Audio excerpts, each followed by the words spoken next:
Today I'm going to be talking about this textbook here.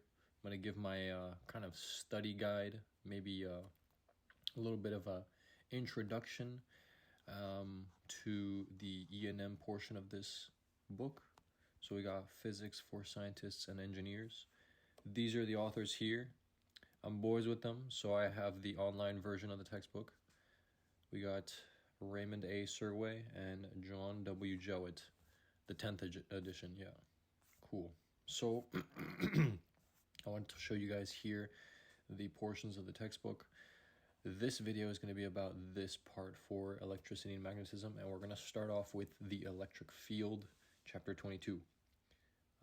I did a video on Gauss's law, so we're going to go over that. I mean, you could take a look at that video. It should be posted. It's fairly long. And I'll do another video on the continuous charge distributions in chapter 23 as well. Today, I think, will be mainly chapter 22. So I have created a little word summary here of what I think is important for this chapter. And I'll go through it here. I'll go through parts of the textbook as well. And then I will go through some important problems that we will take a look at. So a couple of problems here. I'm not going to solve these in their entirety. I'm just going to kind of go over them, maybe give a little bit of the philosophy of how to solve these guys. But okay, let's get started. Also, before we get into that, let's just check here. This is chapter 22. If you go, I mean, maybe we can go through the entire chapter really quick. Shouldn't be too hard. It's also a good thing to just skim through this to see what the heck is going on. So chapter starts here. Electric fields, chapter 22. You can see over here it's broken down into properties of electric charge, charging objects by induction, Coulomb's law, an analysis model, which is, I guess, just a big problem, electric field lines, and motion of a charged particle in a uniform electric field.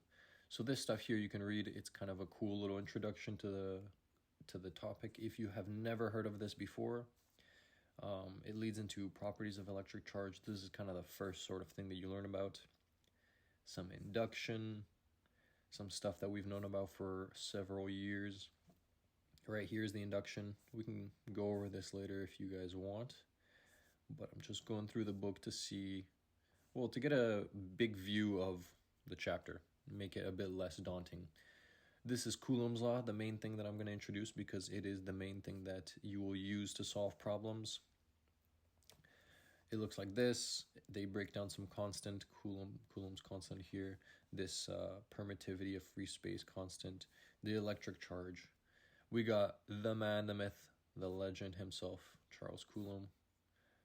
Cool dude. This is an interesting table as well. Electron, proton, and neutron charges and masses. Very nice. And then we got some of the problems that I will go over. Some of the problems here. They talk about the superposition principle. Some more problems. Some more interesting problems. The analysis model. This is where they introduce the electric field and how it can be thought of as a force per charge, per unit charge. Force as an equation with the electric field and a charge placed in it. We got the electric field equation right here, first time it's introduced. The electric field again, written in a bit more of a summation equation with multiple electric charges. And another analysis model, another problem. I think this is near the end of the chapter here. Electric field lines, another kind of concept that we like to talk about. We can go over that as well. And then motion of the charged particle. A couple more electron motion problems. And then we get to the summary. So this is a nice little section to take a look at. It summarizes the whole chapter. And this is kind of what I based my Word document off of. So you could see it's fairly short here. Pretty much everything you see on the screen here. And then some problems. And then we get into the next chapter, chapter 23. So the Word document I have over here is basically a couple of points. I've basically listed 5 points that are pretty important. Let's start off with the first one. Coulomb's law describes the force felt between two charged particles, and it depends on the magnitudes and the signs of the two particles, as well as the distance between them. So you can see that in this equation here. We have force on the left side with a subscript 1, 2, the force of particle 1 acting on particle 2. It is a bold symbol because it is a vector, and it has an arrow on top of it because it is a vector. So you could see the force equals a Ke, which is the Coulomb constant, just a number, multiplied by the numerator. We have Q1, Q2. These are the two charged particles. They could be anything, proton and electron, electron and electron. It could be, well, normally it is just charged particles. We get into distributions of charges into the next chapter. We have the distance between them, which is R1 with a subscript 1, 2, the distance between particle 1 and particle 2. And it is squared, so the force is inversely proportional to the square of the distance. And then we have finally this little also bold symbol with a hat on top of it, R with a subscript 1, 2. So yeah, pretty interesting. And this equation is Coulomb's law. So there's a lot of things to talk about with this, but I kind of just want to introduce to y'all so you can see it, and maybe we can do some problems with it a bit later. So the electric field is another concept that we introduce. It's a vector quantity, and it exists at all points in space due to a charged particle or a collection of charged particles. So you can see here in the equation I've written E, it's also bold, and it also has a vector line on top of it because it's a vector quantity. I wrote E total here because on this side of the equation right here, I am using a summation sign to talk about multiple particles. Might be a little confusing if you haven't seen it before, but not to worry. Basically, it's just saying sum up all the different contributions from all the different charged particles. And that goes hand in hand with point number 4, the superposition principle here. So yeah, basically the most important thing you want to look at here is that the electric field equation looks really similar to the Coulomb equation. There's just a charge missing on the top. You can see it's Ke, Coulomb constant, multiplied by just Q. No Q1, no Q2, just one singular Q. You can label it whatever Q you want, Q1, Q2, but there's just one of them. In the bottom, there is R squared. That is the distance from the charge Q to the point where the electric field is measured. And we have the same bold R hat vector. That is just telling you the direction of the electric field. Similar to how this R in Coulomb's law is telling you the direction of the force. In this case, the force is lined up and it is on the line connecting the two charged particles. So maybe you can imagine over here we have a positive charge, and here we have a negative charge. This line conjoining the two is a single line. That's how you define a line. 2 points with a straight line going between them. This would be the distance R1, 2. If we call this Q1, Q2. You can also call it R21. It doesn't really matter. But we do know, we haven't gone over this yet, but these two particles feel a force. And the force they feel is attractive because opposites attract. We're going to get to that when I get to the next point. And the force that you feel here is going to be exactly given by Coulomb's law. We have a constant here, the magnitude of the first charge multiplied by the magnitude of the second charge. We have R12 here squared, and this is the magnitude. So very cool. This R hat 1, 2, this little vector here, I haven't written it, but basically it's telling you the direction of this force vector. The force vector can be written like this. It is a vector. I haven't talked about vectors on this channel yet, but maybe I'll do a video a bit later on talking about them.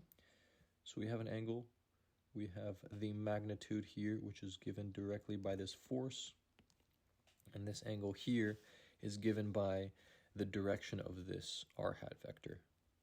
The reason it is a hat is because it is a unit vector, and this means it has a length of 1. So whenever you see a vector with a hat on top of it, all it's talking about is the direction. So it's giving you information about this theta. The magnitude is given by this f. So once you multiply this capital F by this tiny r hat, you get the total force and the total direction that Coulomb's law gives you. And you'll see this r hat also in the electric field. So let's go back here really quick. Yeah, I also wrote here that the electric field can be written as a force, the force of the electric field divided by Q0. So this is another way of defining the electric field. It is basically Coulomb's law divided by a Q. And I'm writing Q naught here, Q0, because you are basically, if we go back to this picture, it's like you are dividing out one of these charges, you're removing it, and you're just asking for the electric field at the point here, point P. So you can imagine I have a charged particle, a distance here. This distance is the same distance, r12, or you can call it, since there's no 1s and 2s, you could just call it r if you want. But basically, this is the distance that the electric field exists at. The electric field exists everywhere, and once we talk about electric field lines, as you saw in the chapter, you can draw them like this, pointing in all directions. And you can imagine that at this point over here, you're going to have a strength of the electric field. In this case, it's pointing that direction to the right. And there is a certain magnitude. The way you can find that magnitude is by plugging in the charge, Q1, dividing by the distance, squared, and then this r hat here is the direction.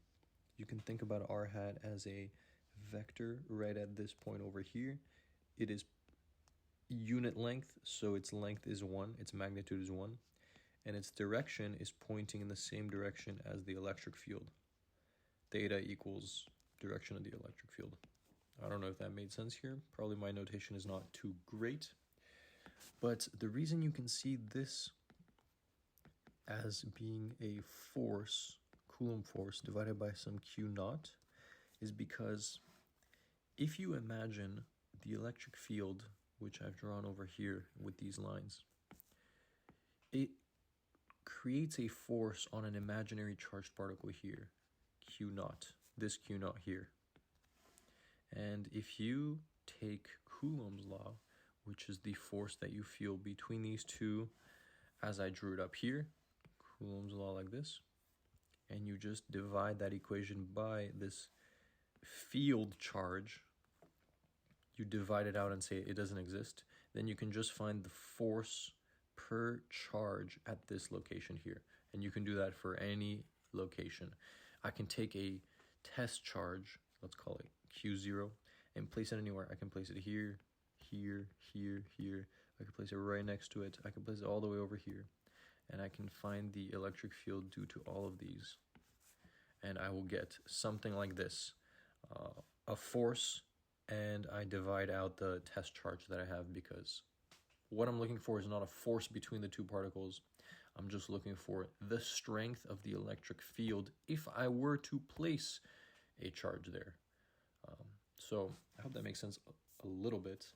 Let's move on to the third point here, which I think will be fairly important for solving problems. So we have point 3. Remember, force is a quantity first defined by Newton, and you can equate this Coulomb force coming from the electric field to the force in Newton's second law. So we have Newton's second law, which is F equals ma. Over here we have F divided by Q naught is equal to the electric field. If I move Q naught onto this side by multiplying, I get Q times electric field. And I can equate all of these into this equation here, which will be very helpful when solving problems. Cool. Now we can get on to point number 3 over here. The principle of superposition. So all this means is that if there are multiple forces or multiple values of the electric field acting on a single position in space, you can just add them all up together. Keep in mind direction and or components of the vector. I will talk about that in a little bit. And you will get the resultant force or the resultant electric field at that point. So what that means is, let's say we have another scenario here where I want to find the force acting on this particle. And there's a whole bunch of particles acting on it here. Maybe there's some negative ones, right? We can create the same thing we did for Coulomb's law. Create a line connecting the two charges, and that will give us the direction that the particle feels the force coming from. So we have all of these lines here. We have opposites attract. So this would attract with this. This would attract with this. This would attract with this. And repulsion, I'm going to draw in this green color here. So this guy repels with this guy. This guy repels with this guy. And this guy repels with this guy. So you could see if you draw a free body diagram of this thing here, I'm going to just draw the positive charge like this. We have a force here, a force here. We have two forces here like that, and a force here, and a force here.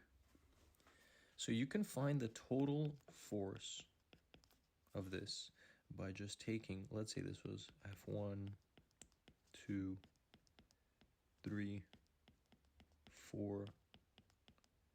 This one is 5. This one is 6. You can do all of these added together and you will get the right answer. Whoops. F5. This equation is the law of superposition, and it works with the electric field. If you do the electric field for this and you divide out all these points and you get a value for the electric field strength, actually, you're not dividing all of those out. You are calculating the electric field from this one, this one, this one, this one, this one, and this one at this point. So the one that you divide out is this guy. Then you will get the electric field at that location. And the way you do it is just by finding the electric field. All of these F's I will turn into E. Total electric field is the summation of all the electric fields.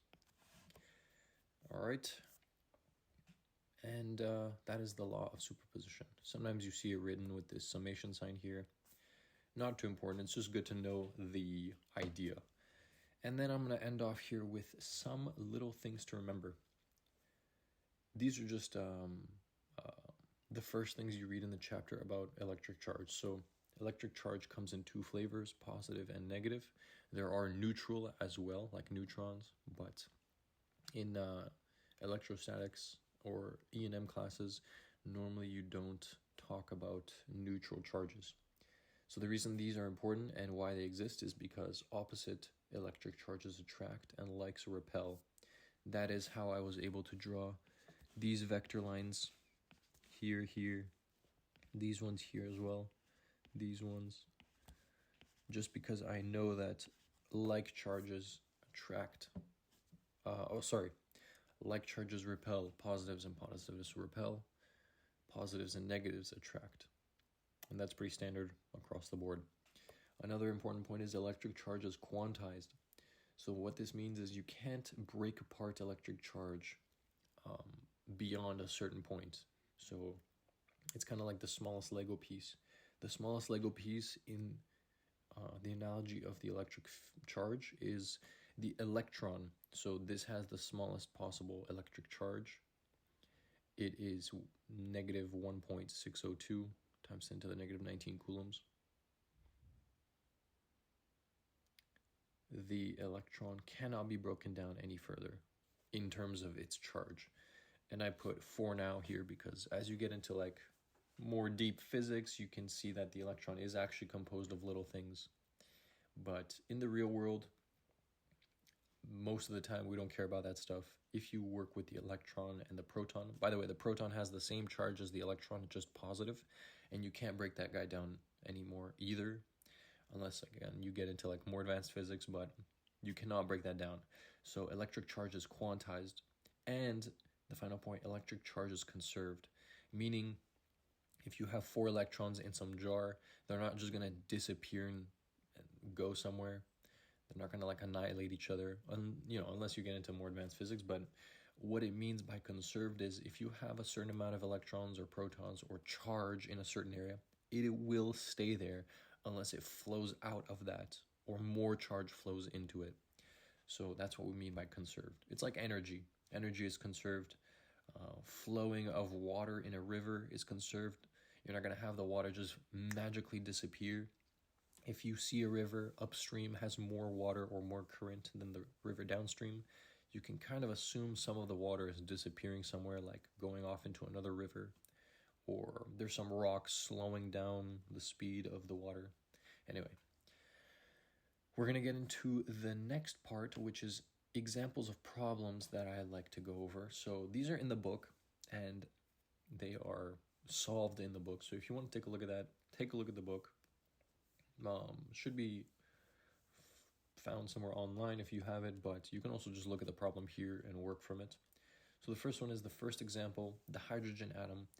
The electron and proton of a hydrogen atom are separated on the average by a distance of approximately 5.3 times 10 to the negative 11 meters. Find the magnitudes of the electric force and the gravitational force between the two particles. So we haven't talked about the gravitational force because this is just a course on E&M. But given this information here, and given the information of the charges of electrons and protons, you can find the force between these guys from the very first point I gave you here, which is Coulomb's law. So try that out. I'm not going to solve this problem for you guys here. I just want to give you a bit of the philosophy of how to solve it. I think it's a good problem to practice. So another problem that we can go over is this example 22.2, page 595 in the book. Find the resultant force on one charge due to 2 other charges. So this is a very important problem. I'll show you the picture here. Find the resultant force. Consider 3-point charges located at the corners of a right triangle, as shown in figure 22.8, where Q1, Q3 are equal to 5 microcoulombs. Q2 is equal to negative 2 microcoulombs. And the distances are given there. So we have a distance of A equals 0.1 meters. Q1 and Q2 are separated by A. Q2 and Q3 are separated by A. Q1 and Q3 are separated by square root 2 times A because of the right angle triangle and Pythagorean's theorem. So they're telling you to find the resultant force. Again, you can solve this using the stuff I listed up here. So this one uses the principle of superposition, and it also uses Coulomb's law. The one thing that it does test that I haven't talked about is how to break apart vectors into their components. This teaches you how to break apart vectors into x and y components and add them up to find the resultant vector, which should equal the total force on the particle in question. Another very good problem, very important. I recommend trying it out, and I'll probably do a video on this and how I solve it later on, but the book here does it for you as well. So yeah, take a look at that. We have another example here, 22.4, page 597. Find the charge on the spheres. This is an interesting problem. Identical spheres are held by the same length of rope and feel a force of gravity. They settle in an equilibrium state, and the sum of forces must be calculated to backtrack and calculate the charge. forces in x direction are equal and opposite, same as y direction, which should let you solve for the charge. So what I wrote here was kind of my solution to it, but this is what the problem looks like. Two identical small charged spheres, each having a mass of 3.00 times 10 to the minus 2 kilograms. They hang in equilibrium as shown in figure 22.10a. So this figure here, whoops. The length L of each string is 0.15 meters, and the angle theta is 5 degrees. The angle theta with respect to this perpendicular line that we've drawn to the ceiling. So it says find the magnitude of the charge on each sphere. This is an interesting problem because you don't have an equation directly for charge. You have to work a little bit backwards. And the way you do this is, well, you first, as in mechanics, draw all the forces acting on this particle. So you have two charged spheres. They're hanging in equilibrium, so you can imagine they're placed like this, and they repel each other because they are charged with a positive charge. And here we've drawn a free body diagram in part B of the figure. So we have the electric force pointing to the left. You can see that with the little F subscript E. It's a bold F with a little line on top of it. That is the repulsion force that the left charged particle or charged sphere, feels due to the right one. You can also draw the free body diagram of the other ball. It would just feel the electric force going to the right. So you also have the force of tension, which is along the line of the rope. That is written as a capital and bold T with a line on top of it. It is a vector because it has a direction and a magnitude. And finally, we have the force of gravity, which is pointing directly down, and it is equal to m, the mass of the particle, times g. G is bold with a line on top of it because it is a vector quantity representing gravitational acceleration downwards. So this you can get from Newton's second law. Force equals ma. In this case, acceleration is due to Earth's gravity, which you replace with g, and g is 9.81 meters per second squared. So you draw this free body diagram here, and you can see the force of tension here has two little dotted lines and two slightly paler blue vectors drawn.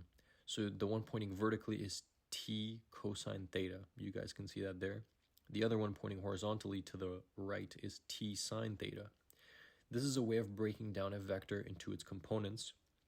So in this case, we break it down into x, which is t sine theta, and y, which is t cosine theta components. And the reason we do this is because it gives us an easy way of summing up the vectors. And the reason you want to do that is because, well, the charged particle is in equilibrium, so the force of the electric field here must perfectly be cancelled by another force, in this case, the force of tension in the x direction. So once you break down the tension vector into these two components, you can equate Fe, the force due to the electric field, as a you can break that, or you can say that is directly equal to t sine theta. And you can say the same thing for the vertical direction. T cosine theta is equal to mg. When you have those two equations, you can work backwards. And since you know that Fe, the force of the electric field, is given to you by this equation here, Coulomb's law, then you can kind of reverse engineer and solve for the charge Q there. So this is a very nice problem. Try working it out if you have the chance, and I'll probably give my own solution if I have some time to do that. So this is another problem given by the professor in the class, a suspended water droplet. This is example 22.5, page 601. A water droplet of mass 3.00 times 10 to the negative 12 kilograms is located in the air near the ground during a stormy day. An atmospheric electric field of magnitude 6.00 times 10 to the 3 newtons per coulomb. These are the units of the electric field. You can calculate that using Coulomb's law. Or, since it's electric field, you can calculate it using the electric field law. This electric field points vertically downward in the vicinity of the water droplet. The water droplet remains suspended at rest in air. What is the electric charge of the droplet? This problem is very similar to this one here, except there is no horizontal forces acting. There is literally the force of gravity pointing down on the water droplet. So you have mg, m being the mass of the water droplet, 3 times 10 to the negative 12 kilograms, g being the acceleration due to Earth's gravity, which is 9.81 meters per second squared. And then we have the electric field, which points vertically downward. Since the electric field points downward, then the water droplet should be negatively charged because it must feel a force going upward in order for it to be suspended in air. So this is a very similar problem to this one because the problem is in equilibrium. The droplet of water is not moving anywhere. So it is just chilling. It has forces acting on it, but those forces cancel out, making the water droplet pretty much chill in midair. And then you can reverse engineer after creating a couple equations in order to solve for the charge. A very nice problem. Here I have an important problem. It is similar to the other one that I showed you with the triangle, this one here, except there is no forces in this problem. It is just asking for the electric field. And it is an important problem because it helps you, again, work out your vector algebra, and it uses the electric field equation. So here's the problem. Electric field due to two charges. Charges Q1 and Q2 are located on the x-axis, a distance a and b, respectively. So you can see it drawn in the figure there. We drew the x and y-axis. Charge Q1 is on the x-axis, a distance a in the negative x direction. Q2 is negatively charged, a distance b in the positive x direction. And the origin over there is in the middle. So part A says, find the components of the net electric field at point P, which is at the position 0, y. Again, you use the principle of superposition. You use the electric field equation, and you combine all those vectors together to get the resultant electric field. A very nice problem, fantastic one. And I think that is all I have for this chapter. The next chapter is chapter 23, which I'll summarize later. But I didn't want to show you guys these problems, and I also wanted to show you the ending of the chapter here. Also, it has a couple problems here at the end that you can take a look at. So, yeah.